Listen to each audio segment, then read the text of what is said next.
रहे सदा श्रृंगारी है, गुणों से भरी रहे सदा श्रृंगारी है। कृष्ण राधे वाली सुख भरी दुनिया प्यारी है, कृष्ण राधे वाली सुख भरी दुनिया प्यारी है।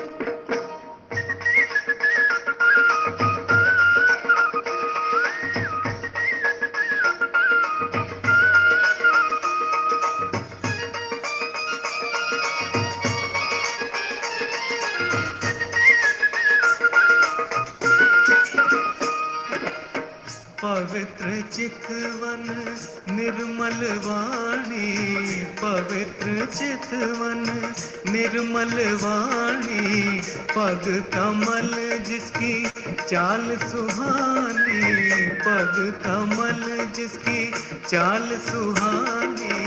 कृष्ण पावन मोर मुकुटधारी है, ओ कृष्ण पावन मोर मुकुटधारी है। कृष्ण राधे वाली सुख भरी दुनिया प्यारी है, कृष्ण राधे वाली सुख भरी दुनिया प्यारी है।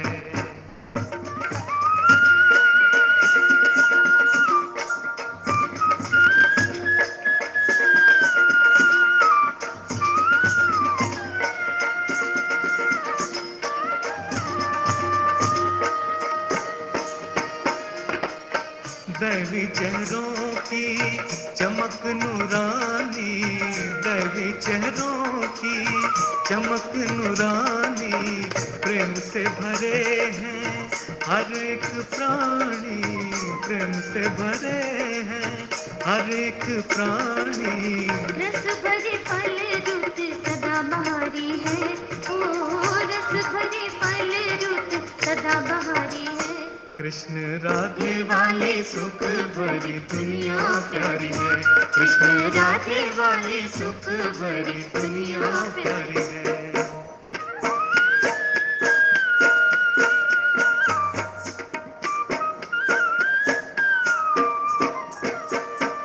कृष्ण राधे मिल गाएं खुशी में, देवी देव सब रास रचाएं, आनंद आनंद बरसे जग में, सतयुग स्वर्णिम जग मुस्काए।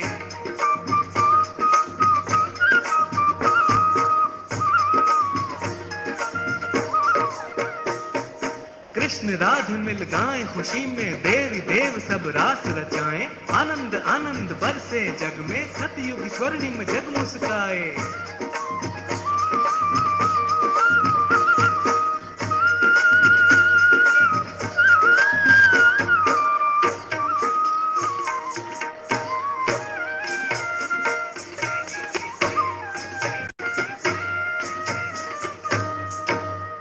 कृष्ण राधे वाली सुख भरी दुनिया प्यारी है, कृष्ण राधे वाली सुख भरी दुनिया प्यारी है।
श्रावण मास चल रहा है।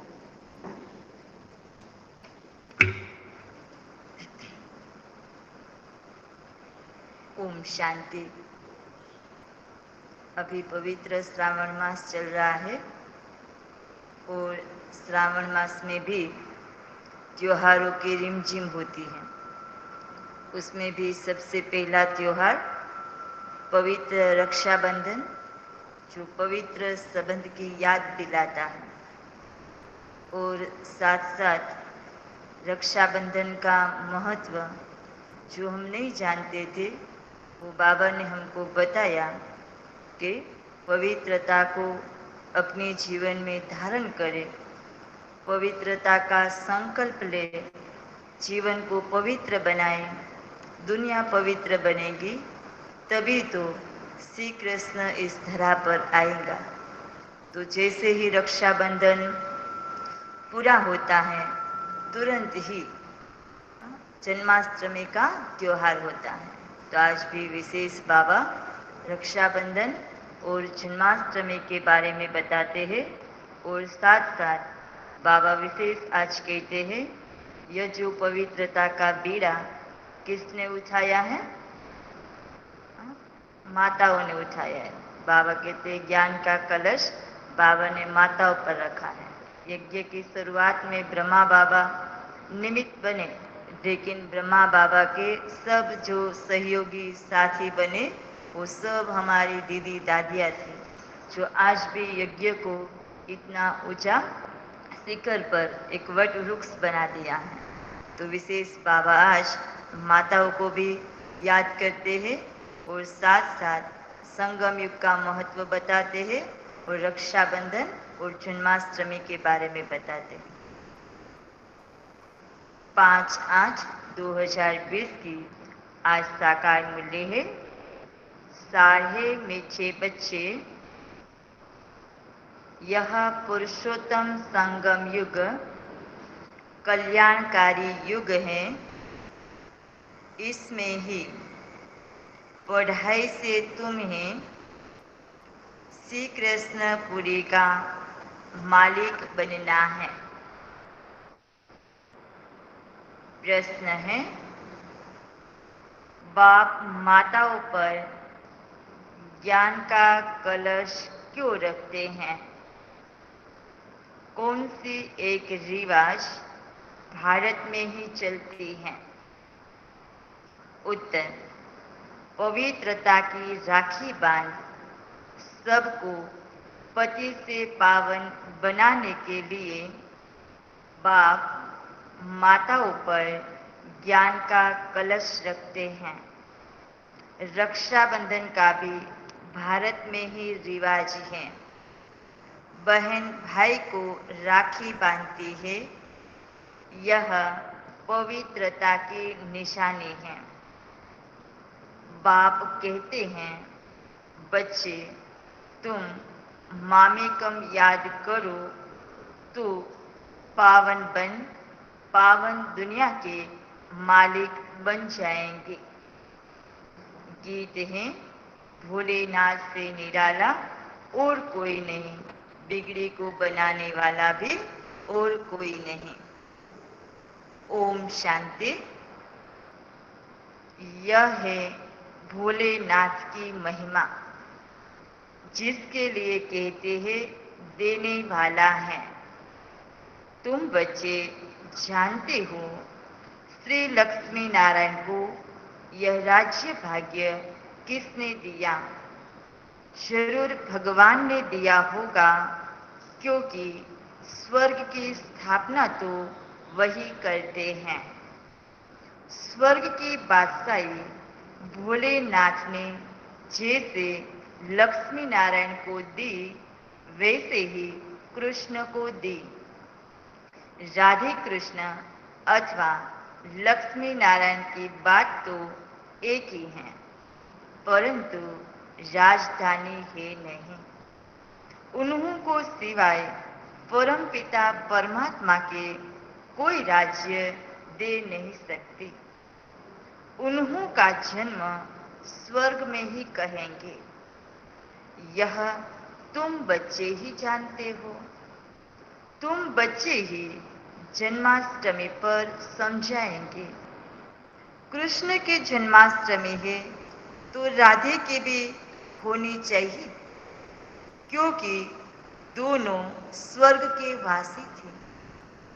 राधे कृष्ण ही स्वयंवर के बाद लक्ष्मी नारायण बनते हैं।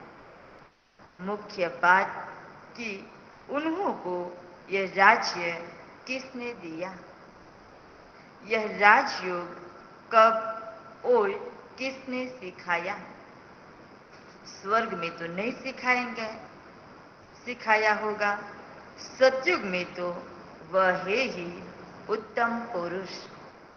कलयुग के बाद होता है सतयुग, तो जरूर कलयुग अंत में राजयोग सीखे होंगे, जो फिर नए जन्म में राजाएं प्राप्त की। पुरानी दुनिया से नई पावन दुनिया बनती है। जरूर पतित पावन ही आया होगा। अब संगम युग पर कौन सा धर्म होता है, यह किसी को पता नहीं। पुरानी दुनिया और नई दुनिया का यह है पुरुषोत्तम संगम युग जो गाया हुआ है। यह लक्ष्मी नारायण है, नई दुनिया के मालिक। इन्हों की आत्मा को आगे जन्म में परमपिता परमात्मा ने राजयोग सिखाया, जिस पुरुषार्थ की प्रारब्ध फिर से नए जन्म में मिलती है। इनका नाम ही है कल्याणकारी पुरुषोत्तम संगम युग। जरूर बहुत जन्मों के अंत के जन्म में ही इन्हों को कोई ने राजयोग सिखाया होगा। कलयुग में है अनेक धर्म। सतयुग में था एक देवी देवता धर्म। संगम पर कौन सा धर्म है जिससे यह पुरुषार्थ कर राजयोग सीखे और सतयुग में प्रारब्ध भोगी। समझा जाता है संगम युग पर ब्रह्मा द्वारा ब्राह्मण ही पैदा हुए। चित्र में भी है ब्रह्मा द्वारा स्थापना कृष्णपुरी की। विष्णु अथवा नारायणपुरी कहो, बात तो एक ही है। अभी तुम जानते हो हम कृष्णपुरी के मालिक बनते हैं। यह पढ़ाई से और पावन बनने से। शिव भगवान वाच है ना, कृष्ण की आत्माएं बहुत जन्मों के अंत के जन्म में फिर यह बनती हैं। 84 जन्म लेते हैं ना। फर्स्ट जन्म श्री कृष्ण, लास्ट जन्म में प्रजापिता ब्रह्मा, तो यह है 84वां जन्म। इनका ही फिर ब्रह्मा नाम रखते हैं। नहीं तो फिर ब्रह्मा कहां से आया। ईश्वर ने रचना रची तो ब्रह्मा विष्णु शंकर कहां से आए, कैसे रचा, क्या छू मंत्र किया जो पैदा हो गए। दुनिया में तो सब कहते हैं भगवान जादूगर हैं, तो बाबा कहता है क्या मैंने छू मंत्र किया तो यह तीनों पैदा हो गए। बाप ही उन्हों की हिस्ट्री बताते हैं। एडाप्ट किया जाता है तो नाम बदलते हैं। ब्रह्मा नाम तो नहीं था ना। कहते हैं बहुत जन्मों के अंत में तो जरूर पतित मनुष्य हुआ। ब्रह्मा कहां से आया किसी को भी पता नहीं है। बहुत जन्मों के अंत का जन्म किसका हुआ, वो तो लक्ष्मी नारायण ने ही बहुत जन्म लिए हैं। नाम रूप देश काल बदलता जाता है। कृष्ण के चित्र में 84 जन्मों की कहानी क्लियर लिखी हुई है। जन्माष्टमी पर कृष्ण के चित्र भी बहुत बिकते होंगे, क्योंकि कृष्ण के मंदिर में तो सब जाएंगे ना, राधे कृष्ण के मंदिर में ही जाते हैं। कृष्ण के साथ राधे जरूर होगी। राधे कृष्ण, प्रिंस प्रिंसेस जी, लक्ष्मी नारायण, महाराजा महारानी बनते हैं। उन्होंने ही 84 जन्म लिए, फिर अंत के जन्म में ब्रह्मा सरस्वती बने। अभी बाबा 84 जन्म की कहानी बताई। राधे कृष्ण ही लक्ष्मी नारायण है और लक्ष्मी नारायण ही लास्ट जन्म में ब्रह्मा सरस्वती हैं। बहुत जन्मों के अंत में बाप ने प्रवेश किया और इनको ही कहते हैं, तुम अपने जन्म को नहीं जानते हो। तुम पहले जन्म में लक्ष्मी नारायण थे, फिर यह जन्म लिया। उन्होंने अर्जुन का नाम कह दिया है, अर्जुन को राजयोग सिखाया, अर्जुन को अलग कर दिया है, परंतु उनका नाम अर्जुन है नहीं। ब्रह्मा का जीवन चरित्र चाहिए ना, परंतु ब्रह्मा और ब्राह्मणों का वर्णन कहाँ भी है नहीं। यह बातें बाप ही बैठ समझाते हैं। सब बच्चे सुनेंगे, फिर बच्चे औरों को समझाएंगे। कथा सुनकर फिर औरों को बैठ सुनाते हैं। तुम भी सुनते हो, फिर सुनाते हो। यह है पुरुषोत्तम संगम युग। इसको कल्याणकारी युग और बाबाज कहते हैं लीप युग कहा जाता है भले छोटा सा युग, लेकिन बहुत सारी प्राप्ति कराने वाला यह संगम युग है, लीप युग है, छोटा सा युग है। और साथ साथ इस लीप युग में हम बच्चों को लिफ्ट मिलती है, जो इतना पुरुषार्थ करते हैं, जो हम सत्युगी दुनिया के जाने के लायक बनते हैं। तो बाबा कहता है यह पुरुषोत्तम संगम युग, लीप युग, एक्स्ट्रा युग। पुरुषोत्तम मास पड़ता है तो 12 मास हो जाता है। 12 मास होता है तो 1 साल कहते हैं, लेकिन एक्स्ट्रा मास आया पुरुषोत्तम तो कहा जाता है 13 मास। इस संगम युग के त्योहार ही हर वर्ष मनाते हैं। इस पुरुषोत्तम संगम युग का किसी को पता नहीं है। इस संगम युग पर ही बाप आकर पवित्र बनाने की प्रतिज्ञा कराते हैं। पतित दुनिया से पावन दुनिया की स्थापना करते हैं। रक्षाबंधन का भी भारत में ही रिवाज है। बहन भाई को राखी बांधती है, परंतु वह कुमारी भी फिर अपवित्र बन जाती है। अभी बाप ने तुम माताओं पर ज्ञान का कलश रखा है। जो ब्रह्मा कुमारिया बैठ पवित्रता की प्रतिज्ञा कराने राखी बांधती है। बाप कहते हैं मामे कम याद करो तो तुम पावन दुनिया के मालिक बन जाएंगे। बाकी कोई राखी आगे बांधने की दरकार नहीं है, यह समझाया जाता है। जैसे साधु सन्यासी लोग दान मांगते हैं, कोई कहते हैं क्रोध का दान दो, कोई कहते हैं प्याज मत खाओ। जो खुद नहीं खाते होंगे वह दान लेते होंगे। इन सब से भारी प्रतिज्ञा तो बेहद का बाप कराते हैं।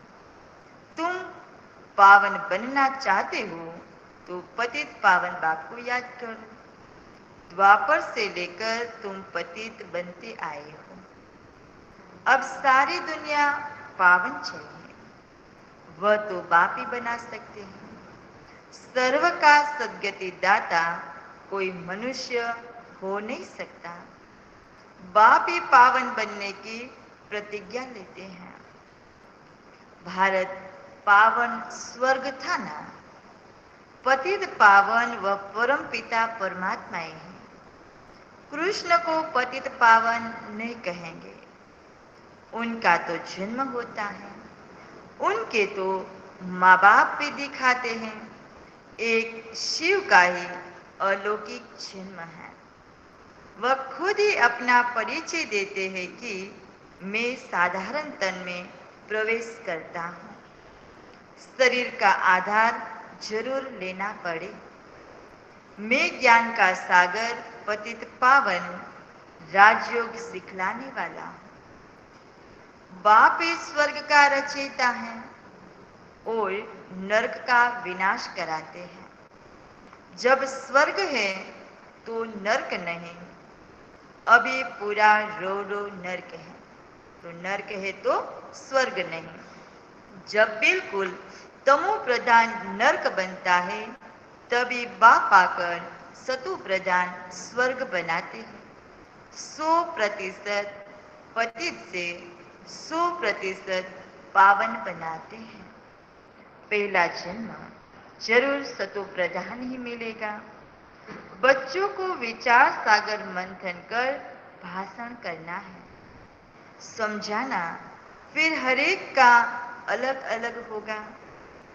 बाप भी आज एक बात, कल फिर दूसरी बात समझाएंगे। एक जैसे समझाने तो हो न सके। समझो, टेप से कोई एक्यूरेट सुने भी, परंतु फिर एक्यूरेट सुना नहीं सकेंगे। फर्क जरूर पड़ता है। बाप जो सुनाते हैं तुम जानते हो, ड्रामा में सारी नोंद है। अक्सर बाय अक्सर जो कल पहले सुनाया था वह फिर आज सुनाते हैं। यह रिकॉर्ड भरा हुआ है। भगवान खुद कहते हैं, मैंने जो 5000 वर्ष पहले हूबहू अक्षर बाय अक्षर सुनाया है वही सुनाता हूं। यह शूट किया हुआ ड्रामा है, इसमें फर्क जरा भी नहीं पड़ सकता है। इतनी छोटी आत्मा में रिकॉर्ड भरा हुआ है। अब कृष्ण जन्माष्टमी कब हुई थी यह भी बच्चे समझते हैं।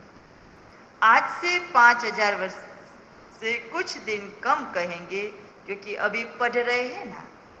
डायरेक्ट 5000 वर्ष नहीं, लेकिन बाबा क्या हिसाब निकालते हैं, 5000 वर्ष में कुछ कम दिन थे। नई दुनिया की स्थापना हो रही है। बच्चों के दिल में कितनी खुशी है तुम जानती हो। कृष्ण की आत्मा ने 84 का चक्कर लगाया है। अब फिर कृष्ण ने नाम रूप में आ रही है। चित्र में दिखाया है, पुरानी दुनिया को लात मार रहे हैं, नई दुनिया हाथ में है। अभी पढ़ रहे हैं, इसीलिए कहा जाता है श्री कृष्ण आ रहा है। जरूर बाप बहुत जन्मों के अंत में ही पढ़ाएंगे। यह पढ़ाई पूरी होगी तो कृष्ण जन्म लेंगे। बाकी थोड़ा टाइम है पढ़ाई का।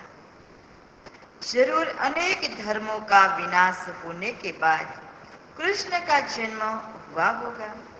सो भी एक कृष्ण तो नहीं, सारी कृष्ण पूरी होगी। यह ब्राह्मणी है जो फिर यह राजयोग सीख देवता पद पाएंगे। देवता ये बनते ही है नॉलेज से। बाप आकर मनुष्य से देवता बनाते हैं पढ़ाई से। यह है पाठशाला। इसमें सबसे ज्यादा टाइम लगता है। पढ़ाई तो सहज है, बाकी योग में है मेहनत।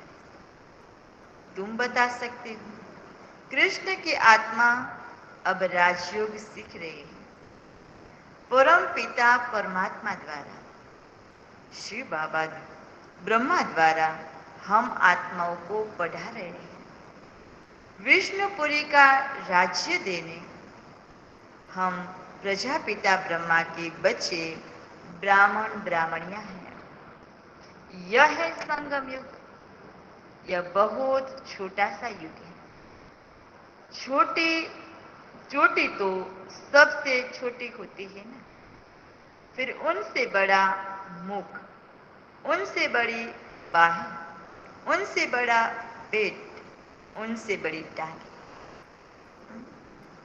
देखो बाबा पूरा विराट रूप दिखाते, सबसे छोटी है चोटी और वह भी है सबसे ऊंची, ऊपर है, फिर चोटी से पांव तक, तो वो हो गया विराट रूप। विराट रूप दिखाते हैं, परंतु उनके समझाने कोई नहीं देते। तुम बच्चों को यह 84 जन्मों के चक्र का राज समझाना है। शिव जयंती के बाद कृष्ण जयंती। तुम बच्चों के लिए यह है संगम युग। तुम्हारे लिए कलयुग पूरा हो गया। बाप कहते हैं, मीठे बच्चों, अब मैं आया हूं तुमको सुख धाम शांति धाम ले जाने के लिए। तुम सुख धाम के रहवासी थे, फिर दुख धाम में आए, पुकारते हो बाबा आओ। इस पुरानी दुनिया में तुम्हारी दुनिया तो नहीं है। अभी तुम क्या कर रहे हो? योग बल से अपनी दुनिया स्थापन कर रहे हो। हम भी पराए दुनिया में है और बाप को हम पराई दुनिया में बुलाते हैं, तो बाबा के अभी तो हमारी दुनिया नहीं है, अभी रावण की है। तो बाबा कहते कहाँ भी जाता है अहिंसा परम देवी देवता धर्म। तुमको अहिंसक बनना है, न काम कटारी चलानी है, न लड़ना झगड़ना है। बाप कहते हैं मैं हर 5000 वर्ष बाद आता हूं, लाखों वर्ष की बात ही नहीं। बाप कहते हैं यज्ञ तप दान पुण्य आदि करते तुम नीचे गिरते आए हो। ज्ञान से सद्गति होती है। मनुष्य तो कुंभकर्ण की नींद में सोए हुए हैं, जो जागते ही नहीं है। इसीलिए बाप कहते हैं कल्प कल्प आता हूं। मेरा भी ड्रामा में पार्ट है, पार्ट बिगर मैं भी कुछ नहीं कर सकता।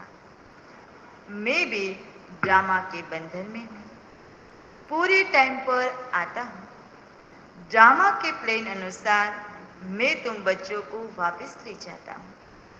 अब कहता हूं मन मना भव, परंतु इसका भी अर्थ कोई नहीं जानते हैं। बाप कहते हैं देह के सर्व संबंध छोड़ मामेकम याद करो तो तुम पावन बन जाएंगे।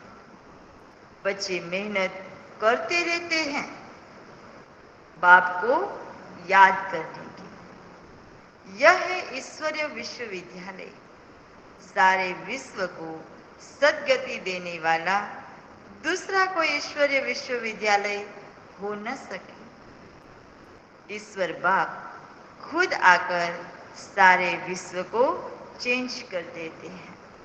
परिवर्तन का समय चल रहा है। हेल से हेवन बनाते हैं। जिस पर तुम राज्य करते हो, शिव को बबुलनाथ भी कहते हैं, क्योंकि वह आकर तुमको काम कटारे से छुड़ाए पावन बनाते हैं। भक्ति मार्ग में तो बहुत शो है। यहाँ तो शांत में याद करना है। वह अनेक प्रकार के हठयोग आदि करते हैं। उनका तो निवृत्ति मार्ग ही अलग है। वह ब्रह्म को मानते हैं। ब्रह्म योगी तत्व योगी है। वह तो हो गया आत्माओं के रहने का स्थान, जिसको ब्रह्मांड कहा जाता है। वह फिर ब्रह्म को भगवान समझ लेते हैं, उसमें लीन हो जाएंगे। गोया आत्मा को मार्टल बना देते हैं। बाप कहते हैं मैं ही आकर सर्व की सद्गति करता हूं। शिव बाबा ही सर्व की सद्गति करते तो वह है हीरे जैसा। फिर तुमको गोल्डन एज में ले आते हैं। तुम्हारा भी यह हीरे जैसा जन्म है, फिर गोल्डन एज में आते हो। यह नॉलेज तुमको बाप ही आकर पढ़ाते हैं, जिससे तुम देवता बनते हो। फिर यह नॉलेज प्रायलोप हो जाती है। इन लक्ष्मी नारायण में भी रचयिता और रचना की नॉलेज नहीं है। यह ज्ञान ही प्रायलोप हो जाएगा तो लक्ष्मी नारायण का राज्य आएगा, तो यह रचयिता और रचना को नहीं जानते हैं। तो बाबा कहते हैं यह इन लक्ष्मी नारायण में भी यह रचयिता और रचना की नॉलेज नहीं है। अच्छा, मीठे मीठे सिके लदे बच्चों प्रति माता पिता बाप दादा का याद प्यार और गुड मॉर्निंग। रूहानी बाप की रूहानी बच्चों को नमस्ते। हम रूहानी बच्चों की रूहानी बाप दादा को याद प्यार और नमस्ते और गुड मॉर्निंग। धारणा के लिए मुख्य सार है। पहले पॉइंट, इस पुरानी दुनिया में रहते डबल अहिंसक बन योग बल से अपनी नई दुनिया स्थापन करनी है। अपना जीवन हीरे जैसा बनाना है। दूसरे पॉइंट, बाप जो सुनाते हैं उस पर विचार सागर मंथन कर दूसरों को सुनाना है। सदा नशा रहे कि यह पढ़ाई पूरी होगी तो हम कृष्णपुरी में जाएंगे। वरदान है, व्यर्थ को भी शुभ भाव और श्रेष्ठ भावना द्वारा परिवर्तन करने वाले सच्चे मर्जीवा भव। विस्तार है, बाप दादा की श्रीमत है, बच्चे व्यर्थ बातें न सुनो, न सुनाओ और न सोचो। सदा शुभ भावना से सोचो, शुभ बोलो। व्यर्थ को भी शुभ भाव से सुनो। शुभ चिंतक बन बोल के भाव को परिवर्तन कर दो। सदा भाव और भावना श्रेष्ठ रखो। स्वयं को परिवर्तन करो, न कि अन्य के परिवर्तन का सोचो। स्वयं का ही परिवर्तन ही अन्य का परिवर्तन है। इसमें पहले मैं इस मर्जीवा बनने में ही मजा है। इसी को ही महाबली कहा जाता है।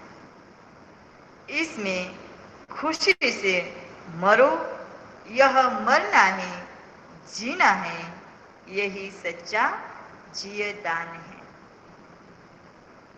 स्लोगन है, संकल्पों की एकाग्रता श्रेष्ठ परिवर्तन में फास्ट गति ले आती है। ओम शांति।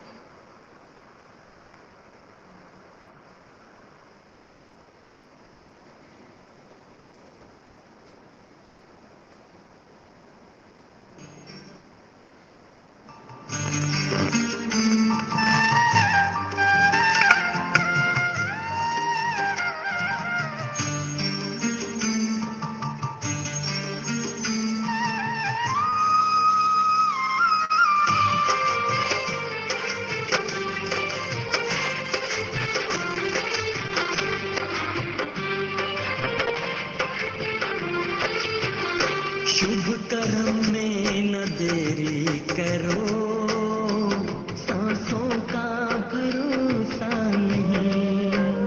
शुभ कर्म में न देरी करो, सांसों का भरोसा नहीं। जिंदगी को सफल अब करो,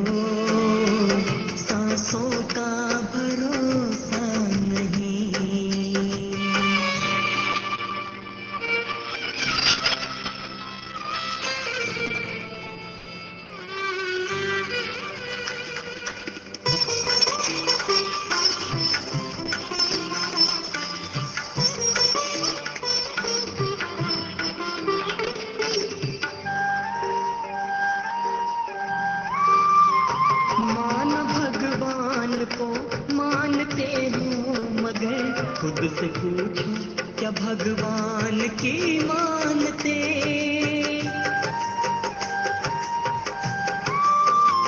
माना भगवान को मानते हो, मगर खुद से पूछो क्या भगवान की मानते? धरती आकाश को जानते हो, मगर ये तो देखो कि खुद को भी हो जानते। ये तो देखो कि खुद को भी हो जानते। प्रभु मिलन में हो, प्रभु मिलन में मगन मन करो, सांसों का भरोसा नहीं, शुभ कर्म में न देरी करो।